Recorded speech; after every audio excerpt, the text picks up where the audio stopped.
Gente, vamos começar o nosso papo aqui com a doutora Laís Andrade, ela da Universidade onde eu trabalho, hein, gente? Mas é assim mesmo, regras é regras, a gente não conversa, a gente cumpre, né? A nossa psicóloga, olha, gente, ela é minha psicóloga, viu? Porque fiquei com ela há muito tempo e eu não descarto a hora de voltar, não, porque qualquer hora a gente precisa de todas essas ajudas, né? São sempre muito bem-vindas.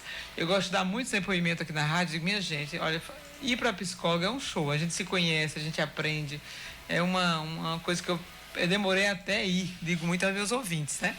E muita gente, você passa na psicóloga.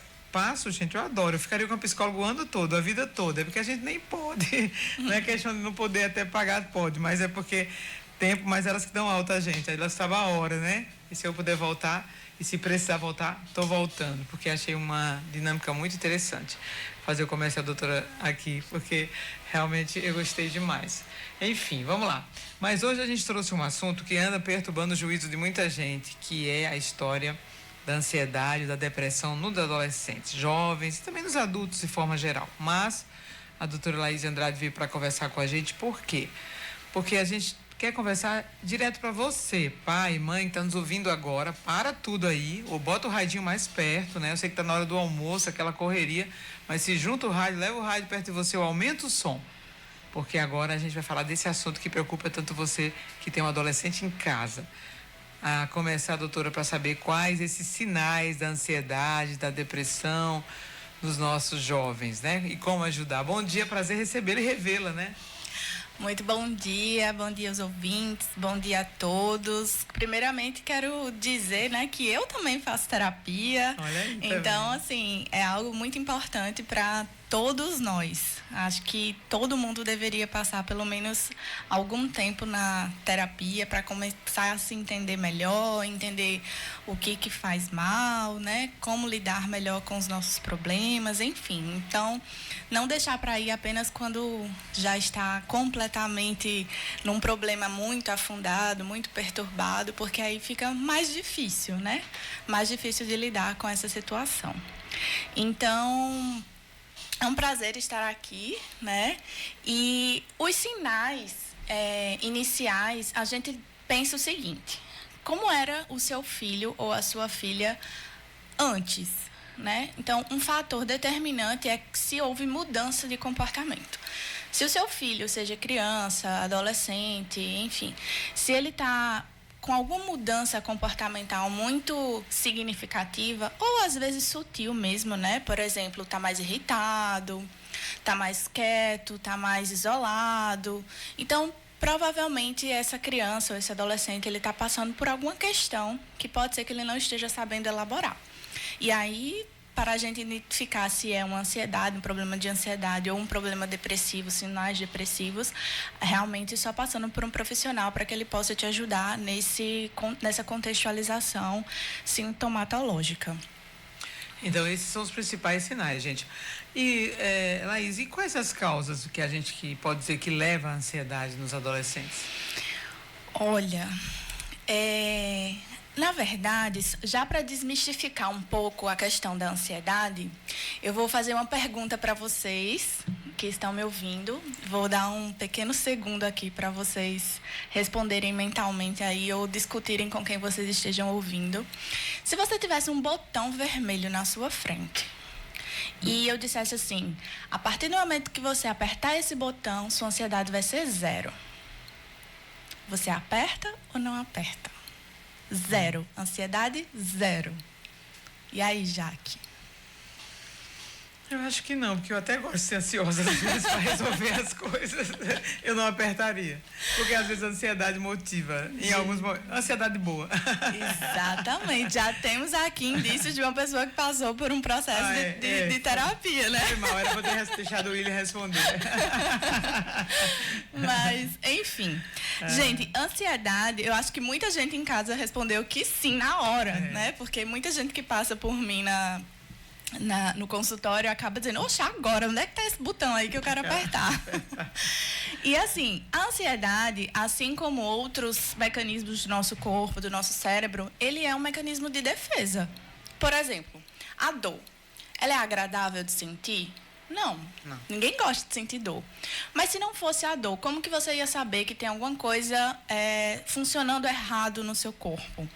Como é que você ia saber, por exemplo, se não fosse uma febre, como é que você ia saber que, por exemplo, tem algum processo inflamatório dentro do seu corpo?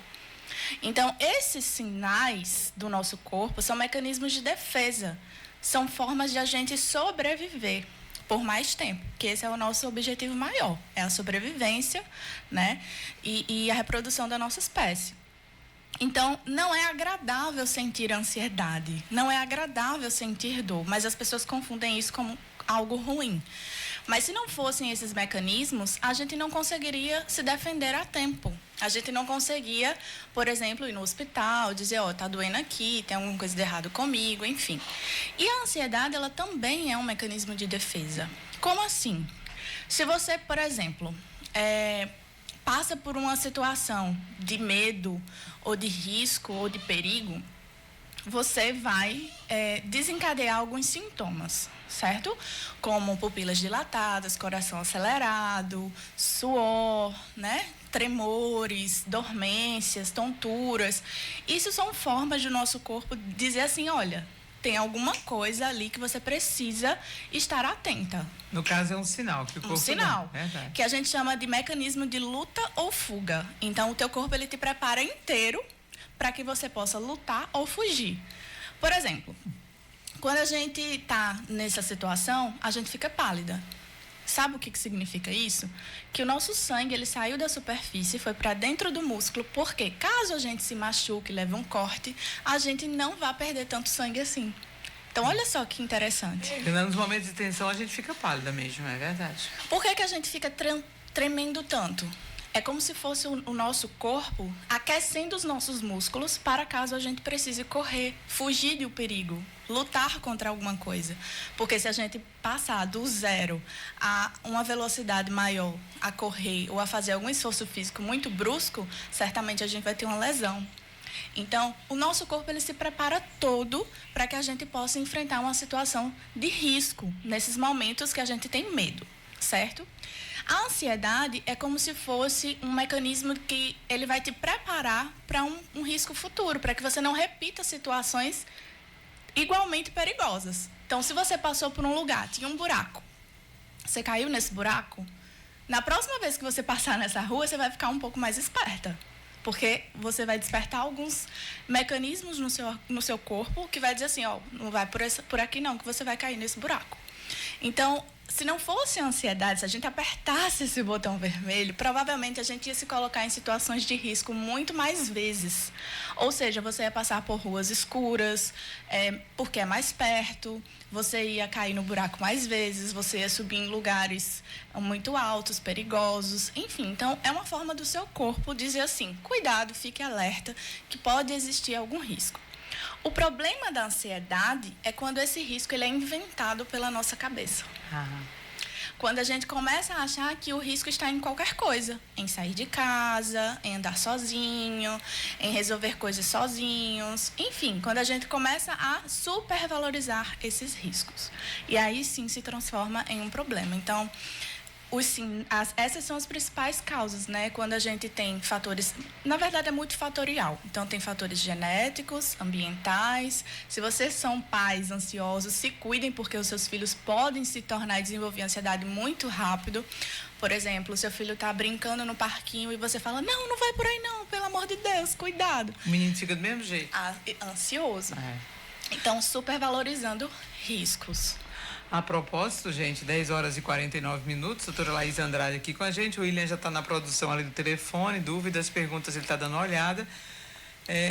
Foi muito bom essa fala, né?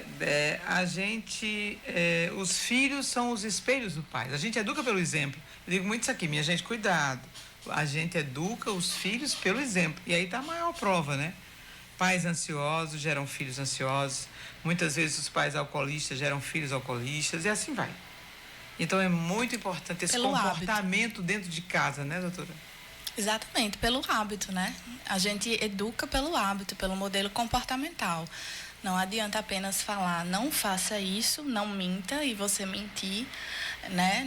Não grite comigo enquanto que você educa com essa criança gritando. Gritando, é verdade. É bem controverso. Ainda falando sobre esse tema, gente, até que ponto o uso descontrolado e excessivo do celular pode levar a desenvolver ansiedade nessa juventude, que esse é o grande problema do mundo inteiro, né? E do Brasil nós somos recorde no uso, né? A gente passa mais tempo no celular, os brasileiros, no mundo, somos os países. Olha, Jaque, eu tô assim, bem preocupada com esse contexto em que a gente vive. Nós também, na educação, muito preocupada. Exato, eu trabalho também, né, com educação, com jovens, na universidade, com jovens, e assim, é muito curioso, porque existe uma falácia, existe uma falsa crença de que essa geração, ela está mais esperta, mais inteligente, mais desenvolvida, mas você coloca um bilhete, um aviso na porta e ninguém lê. Mesmo que seja, estamos em reunião, ninguém lê. Porque as pessoas estão acostumadas a informações muito fáceis, áudios, visuais. Então, quando isso não chama tanta atenção, a gente acaba não prestando atenção àquilo, não lendo, não fazendo coisas que antes a gente costumava fazer.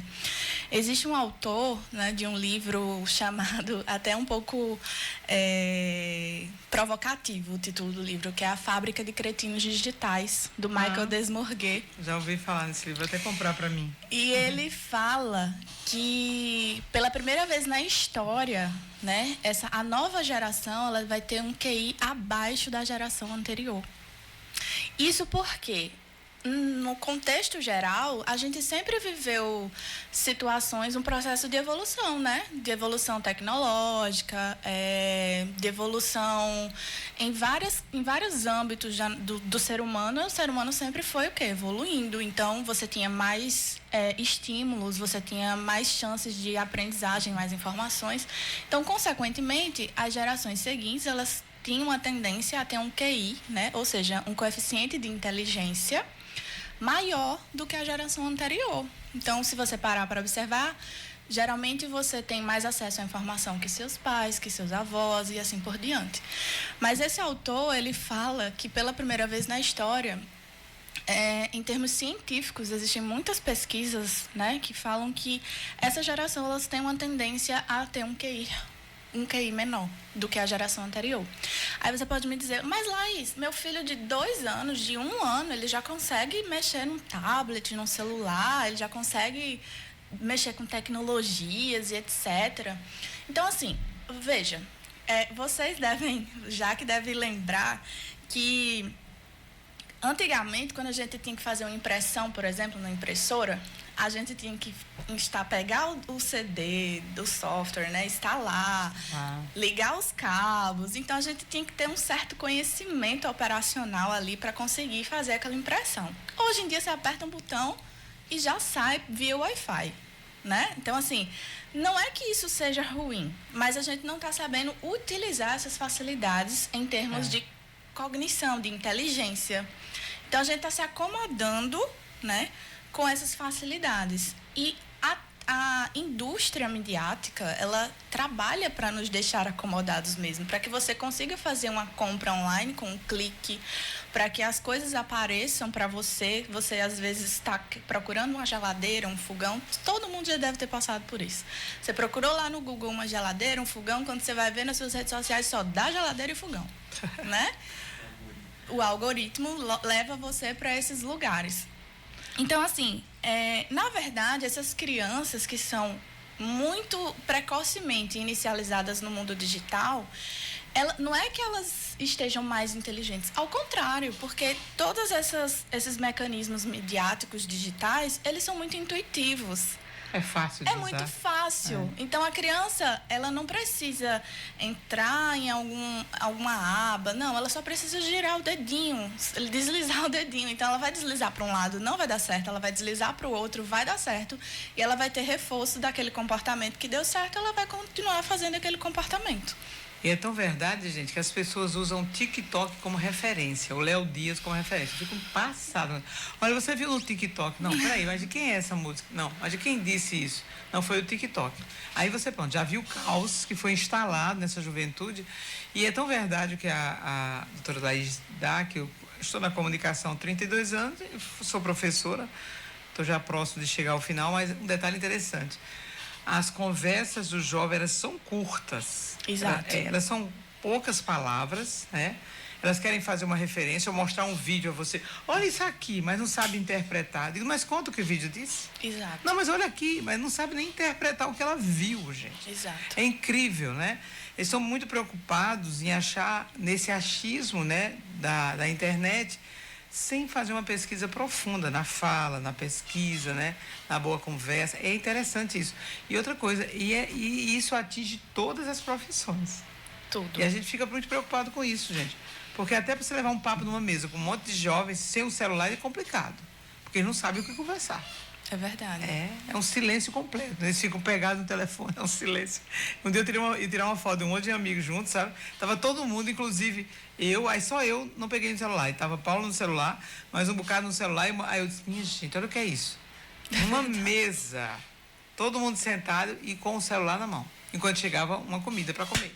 Exatamente. Quando Laís falou dessa facilidade, quando Laís falou dessa facilidade, eu me lembrei, eu acho que foi ontem mesmo, nós falamos do concurso, do edital que estava aberto, aí mandaram mensagem no nosso WhatsApp pedindo o link do edital, sendo que nós tínhamos falado do concurso, tínhamos falado do site onde poderia ser feitas as inscrições, aí o pessoal disse, onde é que está o link, quantas vagas tem? E muitas vezes eles nem leem o edital, não sabem as regras, fazem as inscrições e buscam informações aqui, porque vai ser mais rápido, tipo, qual é a remuneração? Aí nós vai lá e manda a remuneração, mas eles não querem leram o edital para saber. Como é que você vai fazer um concurso sem saber as regras desse concurso, que é o edital, né? Então...